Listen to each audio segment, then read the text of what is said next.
মাত্র 5 মিনিটে চিড়ের এই মুখরোচক সাদা পোলাওটা বাড়িতেই বানিয়ে নিন। বাচ্চাদের টিফিনেও এটি দিতে পারেন, খুবই টেস্টি হয়। তাহলে দেরি না করে রেসিপিটা দেখে নিন। নাসরিনস কিচেনের নতুন একটি পর্বে আপনাদের স্বাগত জানাচ্ছি। এই রেসিপির জন্য আমি আমার প্রয়োজন মতো বড় বাটির 1 বাটি সাদা চিড়ে নিয়ে নিয়েছি। চিড়েগুলো খুব ভালো করে ধুয়ে একটি ছিদ্রযুক্ত জায়গায় জল ঝরিয়ে রেখেছি। গ্যাস ওভেনে আমি একটি ফ্রাইং প্যান নিয়ে কিছুটা সাদা তেল দিয়ে দেবো। সাদা তেল গরম হয়ে গেছে, এবার কিছুটা সরষে এবং হাফ চামচ মতো জিরে ফোড়ন দিয়ে দিলাম। জিরেটা ব্রাউন কালার হয়ে গেছে, এবার আমি কাঁচা লঙ্কা আর কারি পাতাটা দিয়ে দিচ্ছি।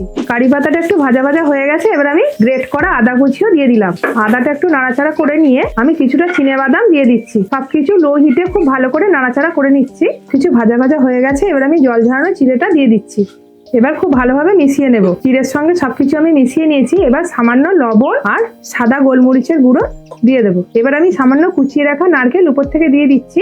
আর একটু ক্যাপসিকাম আমি গ্রেট করে দিয়ে দেবো। ক্যাপসিকাম দিলে ফ্লেভারটা খুব সুন্দর আসে। নারকেল কুচি এবং ক্যাপসিকাম দেওয়ার জন্য খুবই সুন্দর ফ্লেভার আসছে। সবশেষে সামান্য একটু চিনি অ্যাড করে দিচ্ছি। এবার আমি খুব ভালো করে নাড়াচাড়া করে নিচ্ছি। চিড়ের পোলাওটা প্রায় রেডি। এবার উপর থেকে আমি ধনেপাতা কুচি আর একটু পাতিলেবু চিপে দিয়ে দিচ্ছি। দিয়ে একটু নাড়াচাড়া করে আমি নামিয়ে নিচ্ছি। রেডি হয়ে গেল আজকের মুখরোচক সাদা চিড়ের পোলাও। দেখলেন তো কতটা ঝরঝরে হলো চিড়ের পোলাওটা। আপনারা এইভাবে বাড়িতে ট্রাই করবেন, বাচ্চা থেকে বড় সকলেই খুব তৃপ্তি করে খাবে। আজকের রেসিপি যদি ভালো লেগে থাকে আমার চ্যানেলটি ফলো বা সাবস্ক্রাইব করে দেবেন, সঙ্গে লাইক ও কমেন্ট করবেন। দেখা হচ্ছে নেক্সট ভিডিওতে। ধন্যবাদ।